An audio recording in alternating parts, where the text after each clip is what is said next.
بسم اللہ الرحمن الرحیم۔ السلام علیکم ورحمۃ اللہ وبرکاتہ۔ پھر اسی رات غزنی کی ایک عورت اپنے 8 سالہ بچے کے ساتھ مسجد میں داخل ہوئی اور نظام شاہ رحمۃ اللہ علیہ کے روبرو پہنچ کر اپنا حال زار بیان کرنے لگی۔ 4 سال پہلے میرا شوہر ایک جنگ میں مارا گیا۔ میں ایک غریب عورت ہوں، محنت مزدوری کر کے اپنے بچے کو پڑھانا چاہتی ہوں، مگر یہ دن رات کھیل کود میں مشغول رہتا ہے۔ نظام شاہ رحمۃ اللہ علیہ نظریں جھکائے بیٹھے تھے۔ بیوہ عورت کی بات سن کر بہت آہستہ سے بولے، محترم خاتون، میں آج ہی 10 سالہ قید سے رہائی پا کر یہاں پہنچا ہوں۔ اگر کسی قابل ہوتا تو اپنے لیے دعا کرتا اور زنجیریں توڑ کر زندان سے باہر نکل آتا۔ نظام شاہ رحمۃ اللہ علیہ نے کئی بہانے تراشے مگر عورت نہ مانی۔ باخبر لوگوں نے اسے بتا دیا تھا کہ نظام شاہ بہت انکار کریں گے، مگر وہ مسلسل اپنی درخواست پیش کرتی رہے۔ عورت نے ایسا ہی کیا۔ آخر نظام شاہ رحمۃ اللہ علیہ مجبور ہو کر بچے سے مخاطب ہوئے، تمہارا نام کیا ہے؟ احمد سالار، بچے نے بے جھجھک ہو کر جواب دیا۔ اس کی آواز بھی بلند تھی اور لہجے میں بھی اعتماد تھا۔ نظام شاہ مسکرائے، مجاہد کی اولاد ہوتے ہوئے زندگی کی جنگ سے گھبراتا ہے؟ پھر بیوہ عورت سے مخاطب ہو کر بولے، بہن تم گھر جاؤ، انشاءاللہ تمہارا بیٹا تلوار بھی اٹھائے گا اور قلم بھی۔ اسے نماز فجر کے بعد میرے پاس بھیج دیا کرو۔ یہ کہہ کر نظام شاہ رحمۃ اللہ علیہ نے احمد سالار کے سر پر ہاتھ پھیرا اور دونوں ماں بیٹے کو مسجد سے رخصت کر دیا۔ عورت بہت خوش تھی۔ اس نے مسجد سے نکلتے ہی اپنے شوخ و شریر اور گستاخ بیٹے میں ایک حیرت انگیز تبدیلی دیکھی تھی۔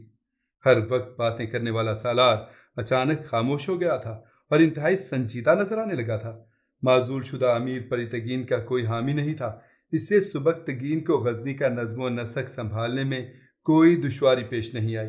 عام لوگوں کا خیال تھا کہ پری تگین کی حکومت کا تختہ الٹنے کے بعد اس کے وفادار فوجی کسی نہ کسی عنوان مزاحمت ضرور کریں گے، مگر یہ ساری قیاس آرائیاں غلط ثابت ہوئیں۔ پوری فوج میں پری تگین کا ایک نام لیوا بھی موجود نہیں تھا۔ خود اس کے قریب ترین رشتہ دار بھی معافی نامہ داخل کرا کے سبکتگین کے حلقہ وفاداری میں شامل ہونے کی کوشش کر رہے تھے۔ سبکتگین نے طویل غور و فکر اور اپنے دوسرے وفادار امراء سے مشورہ کرنے کے بعد پری تگین کے عزیزوں کو معاف کر دیا تھا اور معزول امیر کے مستقبل کے بارے میں فیصلہ کیا گیا تھا کہ اسے لمبے عرصے تک سخت ترین قید میں رکھا جائے۔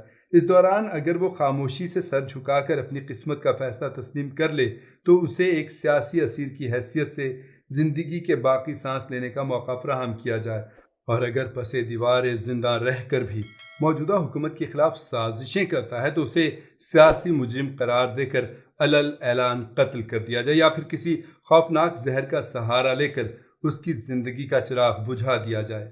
یہ سبکتگین اور دوسرے امراء کا متفقہ فیصلہ تھا، مگر پری تگین کی زندگی کے دن پورے ہو چکے تھے۔ وہ کیف و نشاط کے روشن حصار سے نکل کر تاریک زندہ میں داخل ہوا تو اس کے شکستہ اعصاب جواب دے گئے۔ پری تگین کی خود غرضی اور حریص فطرت نئے انقلاب کی زندہ حقیقتوں کو تسلیم نہ کر سکی۔ اپنی چند روزہ اسیری کے دوران وہ رات بھر چیختا تھا اور سبکتگین کے علاوہ غزنی کے دیگر امراء کو بھی گالیاں دیتا تھا۔ داروغہ زنداں پری تگین کی گستاخانہ اور وحشیانہ حرکتوں کی تفصیل اپنے امیر کے سامنے بیان کرتا تھا، جسے سن کر سبکتگین مسکرانے لگتا، اور یہ اس کی زندگی کا سب سے بڑا حادثہ ہے۔ اس لیے پری تگین اپنا ذہنی توازن کھو چکا ہے اور میں ایک پاگل شخص کا محاسبہ نہیں کر سکتا۔ یہ میری اور قانون کی مجبوری ہے۔ اللہ ہم سب مسلمانوں کو اس عذاب سے محفوظ رکھے۔ یہ کہتے کہتے سبکتگین کے چہرے کا رنگ بدل جاتا۔ انسان کیسا ظالم اور جاہل ہے کہ اپنے چند روزہ اقتدار کو ہمیشہ قائم رہنے والی چیز سمجھ کر بندگان خدا پر ظلم و ستم ڈھاتا رہتا ہے اور اصل حقیقت کو فراموش کر دیتا ہے کہ یہاں اس کا احتساب کرنے والی کوئی غیر فانی طاقت بھی موجود ہے۔ پھر ایک دن اس خبر نے غزنی کے تمام باشندوں کو کچھ دیر کے لیے دہشت زدہ کر دیا۔ اس روز علیہ صبح داروغہ زنداں پری تگین کی خبر گیری کے لیے گیا تو اس پر یہ بھیانک راز فاش ہوا کہ رات کے کسی حصے میں غزنی کا سابق امیر اس دنیا سے رخصت ہو چکا ہے۔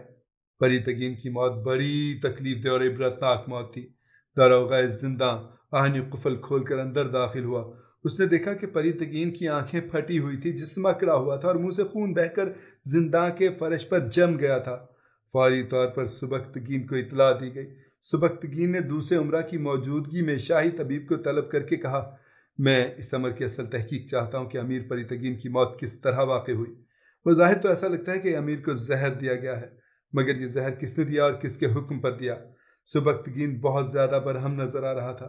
شاہی طبیب نے تھوڑی دیر بعد ہی پری تگین کی پراسرار موت کا مسئلہ حل کر دیا۔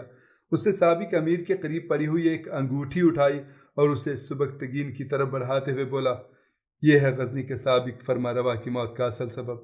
سبکتگین نے بڑی حیرت سے انگوٹھی کی طرف دیکھا جس کا نگینہ غائب تھا۔ میرا خیال ہے کہ اس انگوٹھی میں کوئی قیمتی ہیرا جڑا ہوا تھا جسے امیر نے اپنے شکم میں اتار لیا اور پھر زندگی کی قید سے آزاد ہو گئے۔ شاہی طبیب نے پری تگین کی موت کا سبب بیان کرتے ہوئے کہا۔ کچھ دیر کے لیے سبکتگین اور دوسرے عمرہ کے چہرے متغیر ہو گئے اور ان پر خوف کا ہلکا سا عکس نظر آنے لگا۔ پری تگین ایک انتہائی بزدل انسان ثابت ہوا تھا۔ وہ اپنے زوال کو برداشت نہ کر سکا اور اس نے گھبرا کر خودکشی کر لی۔ مذہبی نقطہ نظر سے پری تگین کی موت ایک حرام موت تھی۔ اسی احساس نے سبکتگین اور دوسرے عمرہ کو چند ساعتوں کے لیے پریشان کر دیا تھا۔ عروج و زوال کی یہ بڑی لرزہ خیز داستان تھی جسے پڑھتے سنتے سناتے کہیں کہیں انسانی دلوں کی دھڑکنیں بے ترتیب ہو جاتی تھیں۔ سبکتگین نے رواداری کی اعلیٰ روایات کو برقرار رکھتے ہوئے پری تگین کو شاہی اعزاز کے ساتھ اس قبرستان میں دفن کر دیا جہاں غزنی کے دوسرے عمرہ ابدینین سو رہے تھے۔ ارمغانہ نے بڑے کرب کے ساتھ پری تگین کی موت کی خبر سنی اور بہت دیر تک گریہ وزاری کرتی رہی۔ قصر شاہی کے مکین سمجھ رہے تھے کہ ارمغانہ ایک وفا پرست عورت ہے، اس لیے شوہر کے انتقال کی خبر سن کر بین کر رہی ہے، مگر کسی کو اس کے دل کا حال معلوم نہیں تھا۔ ارمغانہ کو پری تگین کی زندگی ہی میں اس سے کوئی لگاؤ نہیں تھا، پھر مرنے کے بعد کس طرح گریبان چاک کرتی؟ وہ تو اپنے کھوئے ہوئے اقتدار کا ماتم کر رہی تھی۔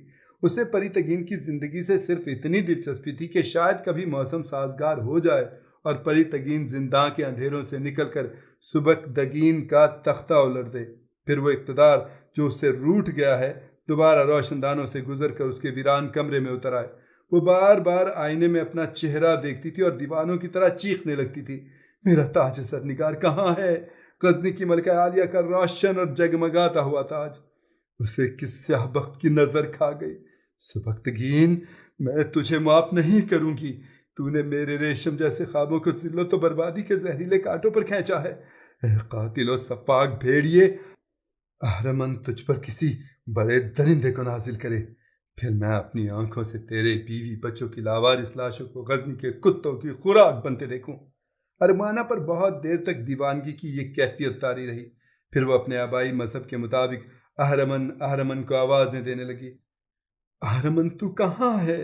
اپنے بندوں کی فریاد کو کیوں نہیں پہنچتا؟ تیرے قہر کو کیا ہوا؟ لازوال آگ کے منکر کب تک زمین کے سینے کو رونتے پھریں گے؟ تو انہیں جلا کر خاک کیوں نہیں کر دیتا؟ ارمغانہ رات رات بھر دل کے زور سے چیختی رہتی، یہاں تک کہ بے ہوش ہو جاتی، اور سبکتگین کی طرف سے متعین کردہ کنیزیں اسے ہوش میں لانے کی کوشش کرتی۔ پھر جب ارمغانہ کی عدت کے دن پورے ہو گئے تو ایک رات سبکتگین نے اسد شیرازی اور ارمغانہ کو خلوت میں طلب کرتے ہوئے کہا، تم دونوں نے ماضی میں میرے ساتھ کیا سلوک کیا؟ میں ان شرمناک واقعات کو دہرانا پسند نہیں کرتا۔ سبکتگین کا لہجہ بہت تلخ تھا۔ تمہاری کنیز نے یہ راز بھی فاش کر دیا ہے کہ تم نے کئی بار محمود کو زہر دلوانے کی کوشش کی، مجھ پر 2 مرتبہ قاتلانہ حملے کروائے، سلطنت کے انتہائی وفادار خدمتگاروں کے ضمیر خریدے، امیر پری تگین کو میرے خلاف ورغلایا۔ یہ کہتے کہتے سبکتگین کا چہرہ غصے سے سرخ ہو گیا تھا۔ اسد شیرازی، تمہارے جرائم کی فہرست بہت طویل ہے، میں ان گناہوں کو شمار کرتے کرتے تھک جاؤں گا، مگر تمہارے اعمال نامے کی سیاہی کم نہیں ہوگی۔ اپنی منافقانہ شخصیت پر پڑے ہوئے نقاب کو چاک کرتے ہوئے دیکھ کر اسد شیرازی خوف سے کانپنے لگا۔ امیر معظم، اس میں کوئی شک نہیں کہ میں نے آپ کو بہت آزار پہنچائے ہیں۔ اسد شیرازی کو اپنی موت سامنے نظر آ رہی تھی، اس لیے وہ بہت تیزی سے جھکا اور اس نے سبکتگین کے قدموں پر سر رکھ دیا۔ آپ شہنشاہوں کے شہنشاہ یزدجرد کی اولاد ہیں، اعلیٰ نسبی میں دنیا کا کوئی شخص آپ کا مقابلہ نہیں کر سکتا۔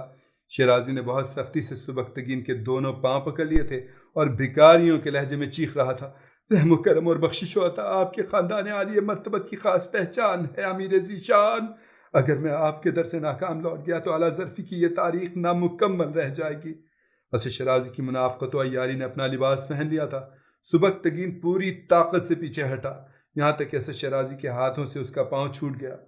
سیدھے کھڑے ہو جاؤ، اور مجھ سے آنکھ ملا کر بات کر۔ خلاف عادت سبکتگین کے لہجے میں بہت زیادہ جارحیت آ گئی تھی۔ اسد شیرازی گھٹنوں کے بل اٹھا اور ہاتھ جوڑے ہوئے کھڑا ہو گیا۔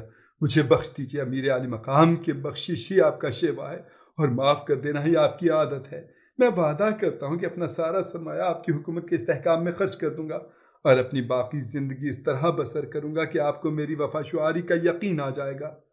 تو اپنے سرمایہ سے اپنے پیٹ کا دوزخ بھر لے، سبکتگین نے انتہائی نفرت آمیز لہجے میں کہا۔ میں تیری منافقتوں کو خوب پہچانتا ہوں اسد شیرازی، میں تجھے خوب جانتا ہوں۔ میرا جی چاہتا ہے کہ میں تیرے تمام اعضاء کو الگ الگ کاٹ کر جسم سے جدا کر دوں، مگر تو نے میرے آباء و اجداد کا واسطہ دیا ہے، اس لیے میں تجھے حکم دیتا ہوں کہ کسی تاخیر کے بغیر مملکت اسلامیہ کی حدود سے نکل کر اپنے غلیظ وجود کو کسی ویران گوشے میں گم کر دے، اور کچھ دیر پہلے تو جس ناپاک سرمایہ کا ذکر کر رہا تھا اسے بھی اپنے ہمراہ لے جا۔ اسد شیرازی کے زرد چہرے پر زندگی کی نئی لہر دوڑ گئی تھی۔ اس نے گداگرانہ انداز میں امیر سبکتگین کا شکریہ ادا کیا اور خلوت گاہ سے واپس جانے کے لیے مڑا، اور اپنی تمام بیٹیوں کو بھی اپنے ساتھ لے جا۔ سبکتگین نے دوسرا حکم جاری کرتے ہوئے کہا، زہریلے درخت کی یہ شاخیں جب تک غزنی کے در و دیوار پر سایہ فگن رہیں گی، یہاں کا موسم روز بروز مسموم ہوتا جائے گا۔ اسد شیرازی جاتے جاتے مڑا اور ایک بار پھر ہاتھ جوڑ کر کہنے لگا، میں ایسا ہی کروں گا امیر محترم۔ اور ارمغانہ شیرازی اچانک سبکتگین غزنی کی سابق ملکہ سے مخاطب ہوا، میں تمہیں صرف ایک خاتون ہونے کے سبب معاف کیے دیتا ہوں، ورنہ تمہارے جرائم کا بھی کوئی شمار نہیں ہے۔ ارمغانہ سر جھکائے کھڑی تھی، موت کے خوف سے اس کا پورا جسم تیز ہوا میں کسی کمزور شاخ کی مانند کانپ رہا تھا۔ پھر جب موت کا خطرہ ٹل گیا تو اس نے چین کی سانس لی اور عجیب سی نظروں سے امیر غزنی کی طرف دیکھتے ہوئے کہا، میں آپ کا یہ احسان ہمیشہ یاد رکھوں گی۔ ارمغانہ کا لہجہ بہت الجھا ہوا تھا، سننے والا نہیں سمجھ سکتا تھا کہ وہ سبکتگین کا شکریہ ادا کر رہی ہے یا در پردہ اسے انتقام کی دھمکیاں دے رہی ہے۔ پھر جب سبکتگین کے اس حکم کی گونج محل سے باہر سنائی دی تو پورے غزنی میں ہلچل سی مچ گئی۔ اسد شیرازی کی 18 بیٹیاں تھیں جو غزنی کے زمینداروں اور فوجی سرداروں سے بیاہی ہوئی تھی۔ سبکتگین کا حکم سنتے ہی تمام بیٹیاں اپنے شوہروں کے ساتھ سبکتگین کی خدمت میں حاضر ہوئیں اور فریادی لہجے میں کہنے لگیں، ہمیں کس جرم کی سزا میں دربدر کیا جا رہا ہے امیر معظم؟ سبکتگین کے دربار میں بیک وقت کئی آوازوں کا شور سنائی دیا، تمہارا جرم یہ ہے کہ تم اس دور کے سب سے بڑے منافق کی بیٹیاں ہو۔ سبکتگین نے پریشان حال عورتوں کی فریاد کے جواب میں کہا، ہم نے یا ہمارے شوہروں نے بھی حکومت غزنی کے خلاف کوئی سازش نہیں کی۔ اسد شیرازی کی بیٹیاں سبکتگین کے انصاف کو آواز دے رہی تھیں، امیر، ہمارے اعمال نامے کے ایک ایک پہلو کا جائزہ لیں، پھر اگر کوئی سیاہ داغ نظر آئے تو ہمیں بدترین سزا دے ڈالیں، مگر اس بنیاد پر ہمیں مجرم قرار نہ دیں کہ ایک ناپسندیدہ شخص سے ہمارا خونی رشتہ ہے۔ سبکتگین اس دلیل پر لاجواب ہو کر رہ گیا۔ آج ہم امیر اور دوسرے معززین مملکت کے سامنے اعلان کرتے ہیں کہ اسد شیرازی سے ہمارا کوئی رشتہ نہیں، وہ اپنے اعمال کے خود ذمہ دار ہیں۔ ایک ایک کر کے اسد شیرازی کی تمام بیٹیاں اور داماد اس کے قریب ترین رشتے سے منحرف ہو گئے تھے۔ ہم اپنے باپ کی گناہوں کی فصل نہیں کاٹیں گے امیر معظم، ہمارے ساتھ انصاف کیجیے۔ اور پھر سبکتگین نے اسد شیرازی کی تمام بیٹیوں اور دامادوں سے یہ حلف لے کر انہیں معاف کر دیا کہ وہ ساری زندگی اسلامی نظریات اور مملکت سے وفادار رہیں گے۔ اب اسد شیرازی کی سب سے چھوٹی لڑکی نگار خانم کا مسئلہ تھا۔ سبکتگین کی دلی خواہش تھی کہ وہ کسی طرح اپنی بہن اور باپ کے ساتھ غزنی سے بہت دور چلی جائے۔ سبکتگین نے نگار خانم کی آنکھوں میں اس طوفان کا عکس دیکھ لیا تھا جو کسی وقت بھی محمود کی زندگی کو زیر و زبر کر سکتا تھا۔ نگار خانم خوبرو ہونے کے ساتھ انتہائی ذہین اور پڑھی لکھی دوشیزہ تھی۔ جب سبکتگین نے اسے غزنی چھوڑ دینے کا حکم دیا تو وہ سرے دربار مچل گئی۔ امیر ذیشان، یہ کیسا انصاف ہے کہ میری دوسری بہنوں کو اپنے وطن میں قیام کی اجازت دے دی گئی اور مجھ سے میرے خوابوں کی زمین کو جدا کیا جا رہا ہے؟ یہ کہتے ہوئے نگار خانم کی پلکیں بھیگنے لگی۔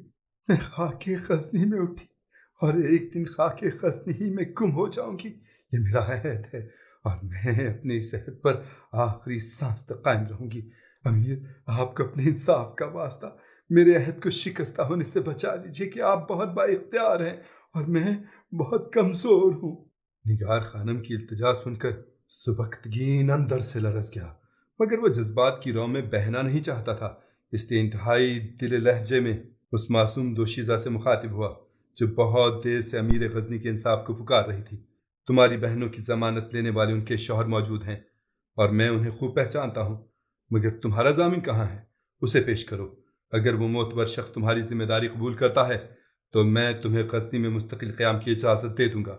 کیا نگار خانم کسی ایسے شخص کو پیش کر سکی جو اس کی ضمانت دے سکے؟ کیا اسد شیرازی غزنی بدر ہو کر پرسکون ہو کر بیٹھ گیا یا سازشوں کے نئے جال بننے لگا؟ یہ سب جاننے کے لیے سنسنی خیز داستان کا اگلا حصہ ملاحظہ فرمائیے۔